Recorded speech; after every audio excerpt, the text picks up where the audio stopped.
I'm Zoe Delanty Light, and I've been embroiled in the world of puppets, petrification, and pee as I've explored, died in, and lied my way through the world of Lies of P.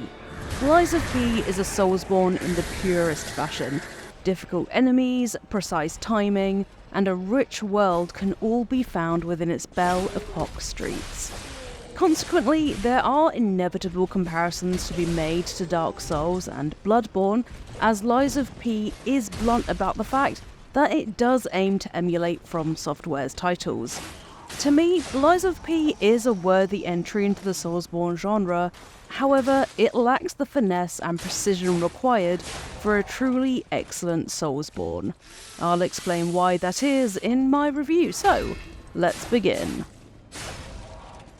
Lies of P is set in the world of Krat, a technological marvel of a city where robots, called puppets, serve humans, doing everything from enforcing the law, to acting as butlers, to working in factories. Puppets were ingrained in every aspect of life in Krat, so when the mysterious puppet frenzy hit the formerly poised and peaceful automatons, the streets, factories and homes were soon strewn with blood and oil. No one is sure what triggered the puppet frenzy, but there wasn't really anyone left to question it as humans were massacred in the streets of Krat, their loyal puppets suddenly thirsty for blood. You play P, the puppet son of Geppetto, strangely awoken after the peak of the frenzy has passed. It's up to P to find the source of the puppet frenzy, free Geppetto's allies from the nightmarish districts they're trapped in, and nurture your own humanity along the way. P's formidable nature is found not only in his ability to lie, something puppets are physically and mentally unable to do, but also in his Legion arm. Each Legion arm has its own ability and can be switched out and customized as you discover different variations. One startles puppets with electricity, one fires flame, and one is just a gun, which is coincidentally my favourite. In addition, you have your weapon of choice, comprised of a blade and a handle. You can mix and match blades and handles to fit your preferred qualities and affix cranks to increase their affinity for specific builds. I have a puppet blade and a rapier's handle, with a technique crank fitting my dex-based build. This weapon comes with its own abilities called Fable Arts, which are powerful attacks that gradually charge as you vanquish more enemies. And you have a grinder, which sharpens your weapon, restoring its durability and damage, which diminishes based on how many enemies you fought. At a certain point in Lies of P, you get grindstones, which imbue your weapon with special effects when sharpened, like giving it temporary flame damage. Then there are cubes, which can be equipped with different wish stones that give you an extra ability that's only usable once per respawn at a Stargazer, which are Lies of P's version of bonfires. All this might seem like a lot of preamble for a review, but I need you to understand just how much is going on in Lies of P. Contributing to my mixed feelings about the game, all these abilities and weapons veer towards overcomplicating combat. Combined with a sluggish dodge, despite improvements made after the demo's release, I was left frustrated that these special abilities felt like nothing but noise, when all I want from a Soulsborne game is precise controls and the knowledge that I can take down an enemy with fundamental attacks alone. Speaking of the sluggish dodge, although it is a bit of a pain, I didn't mind it too much as I focused on the guarding system.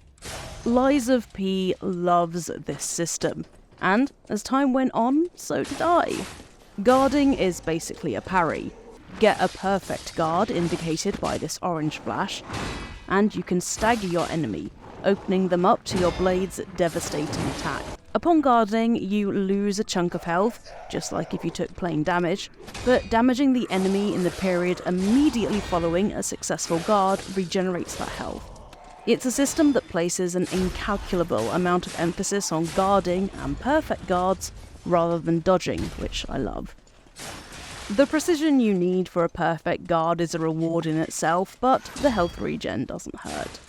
My build of choice was based on the technique stat, which is basically dexterity. I got along very well with it, although I am a bit squishy, and mixing up those rapid attacks with perfect guards is satisfying. Although I have a plethora of Legion abilities and Fable Arts and ampules and handles and blades to choose from, the same cannot be said for the enemies of Lies of P. They're oddly basic.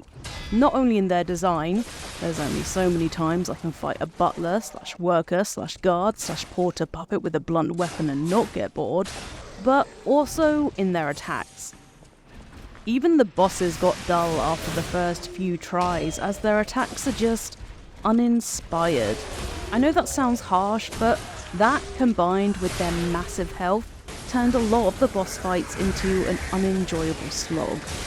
Like in Dark Souls, you can summon an NPC to fight alongside you in these boss battles, but they are of finite use. You can run out of the star fragments which grant you this NPC helper, meaning you then have to return to old districts and farm enemies to gather enough star fragments to use in further boss attempts. I don't see the reason for these NPCs being limited in such a way, and the farming lent some monotony to Lies of P. Another issue I had with Lies of P are about its mini-bosses. They really feel just like they're trying to make you spend more time in a biome. These enemies are sponges with no interest or dynamism to their combat, and I was left wanting to speed through the fights as fast as possible because, after a while, they got really tiresome. They didn't really add any storytelling to the environments they could be found in, which is a shame because I think Lies of P has a lot of story to tell. If they could only use their monsters and creatures as vehicles for the narrative, I think this game would be even better. Early on in the game, I thought so highly of pretty much everything, to be honest. Before the numerous special abilities, before the star fragments, before even unlocking an additional district, I was so impressed with what I saw. In Krat's city centre, I was met with stunning surroundings, disturbing flashes of colour provided by the dead citizens littering the streets, their bright clothes contrasting with the dark puppet butlers, guards and more. Gothic buildings, shop fronts, all of it swallowed me up. But it's like the game lost steam after this first biome. Later environments like the factory and village, even the cathedral, just don't have the same depth as Krat, and I was left feeling like all the effort went into a good first impression, and after that the aesthetics just coasted. Now, there are still things to like about Lies of P. Finding new allies unlocks not only more narrative, but extra secrets, taking you through old biomes to reveal hidden elements. In Krat, you can do small side quests for citizens cowering inside their homes, very reminiscent to Bloodborne. You found her, kind one. The puppet bosses speak in this garbled, barely understandable language, the enigma of which you can decode if you wish. Listening to records imbues P with more humanity, as does lying, with intriguing consequences. And finally, the story. What is behind the petrification sickness and the puppet frenzy? That's what really kept me playing. Overall, I did enjoy my time with Lies of P, but this was mixed up with a lot of frustration and even boredom at points. Although I think people who crave a Soulsborne will have a good time with the game, there are lots of things to improve upon, namely the dull enemy design. Crucially, Lies of P's stunning first impression can't be sustained. Its uneven tone means Lies of P lacks the rich world building to complement its aspiring hard-as-nails combat, which actually, due to its repetitiveness, just ends up being plain boring.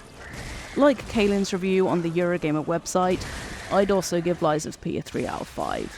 Lies of P will provide you with hours of satisfying fun, but with the combat and extra abilities just for extra ability's sake, it means Lies of P falls far short of what a Soulsborne should be. There you go, that's my review of Lies of P. If you've played the game, what do you think of it so far? Or, if you're not planning to play it, are you surprised by my thoughts on the title? Let me know in the comments below. If you've made it this far, thanks so much for watching, and make sure you subscribe to Eurogamer, and like this video for more videos from yours truly, Zoe Delahunty Light, as we have a new video out almost every single day. Now, I'm gonna go and start a new game in Elden Ring because I've got the hankering for a return to From Software, so I'll see you folks next time.